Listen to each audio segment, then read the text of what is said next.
The frog is such a versatile bait. I could fish it like a spook in open water. I could fish in these weeds, in the sticks, in the grass. I'm looking for pitcher plants. Now watch this. There's a couple of them in there. Shut up. There's one. All part of the show. So this is literally a floating bog. Welcome back to the channel. Today I'm out here in the beautiful Northwoods of Wisconsin fishing with my son Gavin. We're going after largemouth bass using topwater frogs on these amazing lily pads. Gavin's got some awesome techniques he'll be sharing that's really worked well for him this summer. And while he's reeling in bass, I'll be on the lookout for some really cool pitcher plants. So stick around as we explore the water, catch some fish, and have an epic day outdoors in the Northwoods of Wisconsin. Get all of that.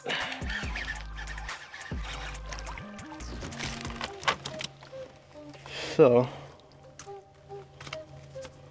I bent those hooks out a little bit. I don't miss as many, strikes as fishing that little black Northland frog. Kind of looks like a red-winged blackbird, but it's so bright out today that they want that contrast.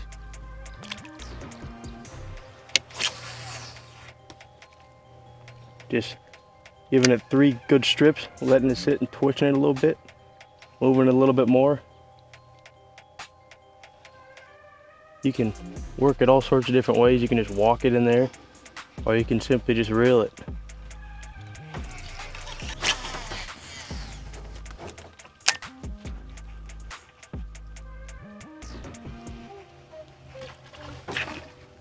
There he is. Oh, he got off again. I can get him to come back for it in there. That's my favorite thing about the frog bite, is if you miss them. Because, you can wait 3 seconds before you set a hook, right? And not always hook up. Probably a 1 in 10 hookup rate.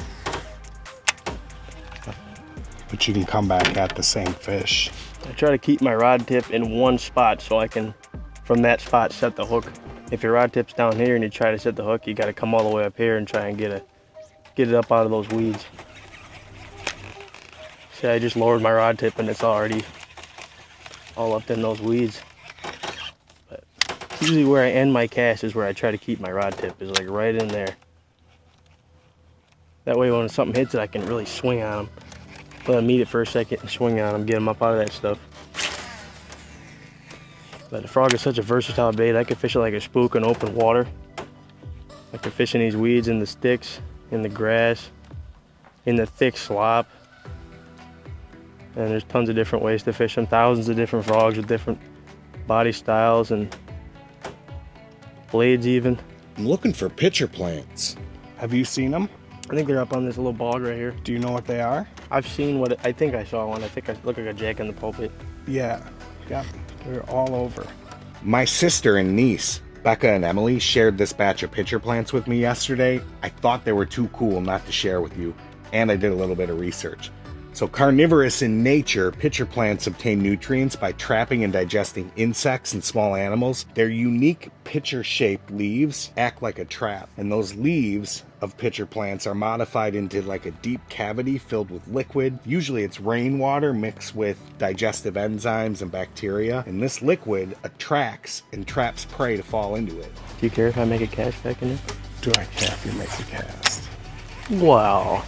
I know you're trying to do something important. Pitcher plants usually grow in nutrient-poor, acidic soils, such as like bogs and wetlands. Whoa. Did you see that? Oh, I said one. Fish? Yeah. No. Can I walk on that? No, that's a bog. Damn. It's a $7 jig. I don't want to lose that. Loosen your bail. Give yourself a lot of slack. Don't hook up. It'd be cool if I caught one out of that hole.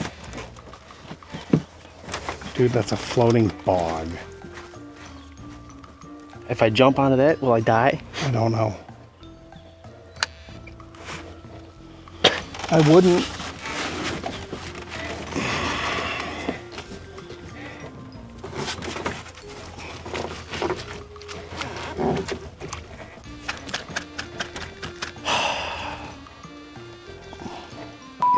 Just like go out flat. Don't do it, man. Fuck my life.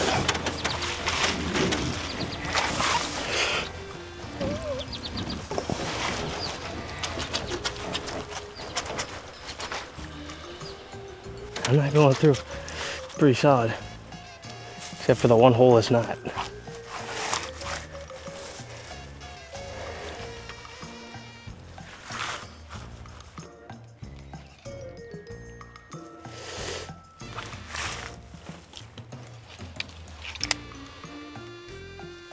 Now watch this.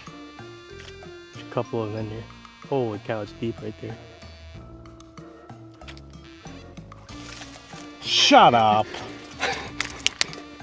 There's one.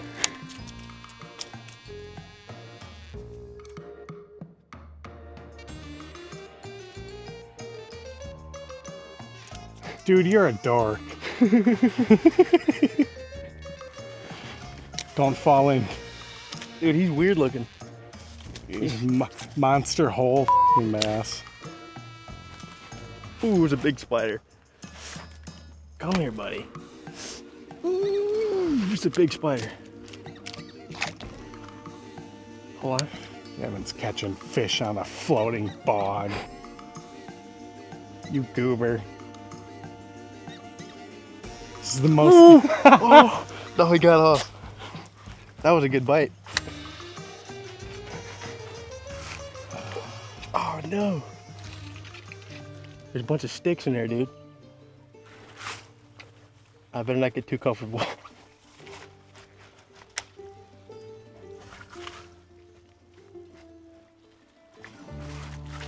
Alright, one more cast.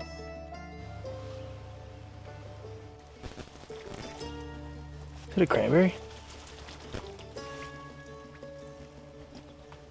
Blueberry, maybe? I think or maybe that's it a is cranberry. That's a cranberry, dude. It is a cranberry. You're a dork. A dork. None of that was cool, except for it was all pretty dang cool. It's all part of the show. So this is literally a floating bog. Gavin just went up there and caught bass out of that hole. So Aunt Becca and I, oh, there's a good one. Slow, wait.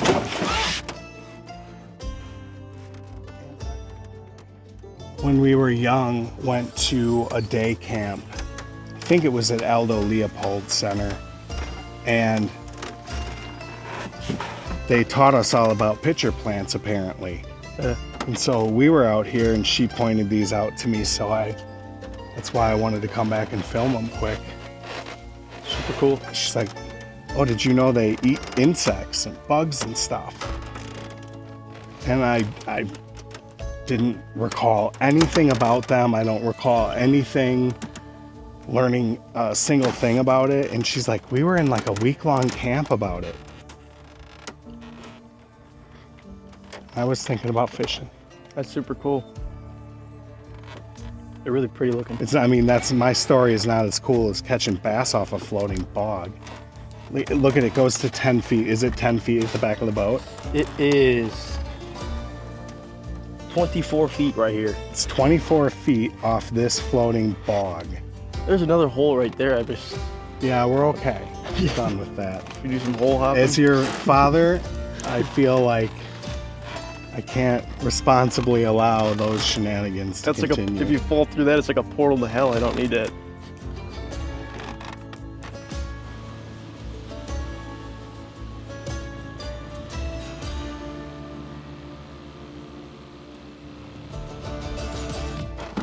This is another one I've been using a lot. You can see all the bite marks, and I've caught quite a few fish on that one. It's one of those spro frogs. It's got little blades on the back of it.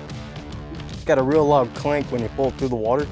And this one you can fish, it's so versatile. You can snap it, pop it, reel it, you know, a nice slow retrieve or walk it even. It's a great little bait. I've caught a lot of fish on this. The only problem is the pike don't leave it alone. It's another good one right there, the spro bladed frog right there. Caught a lot of fish on that.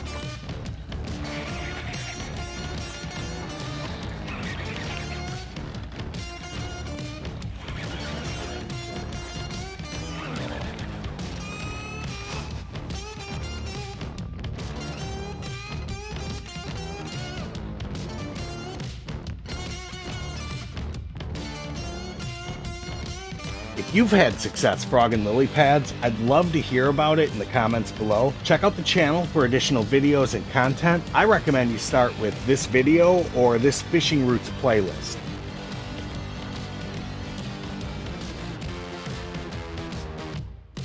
There'll be more from Fishing Roots soon.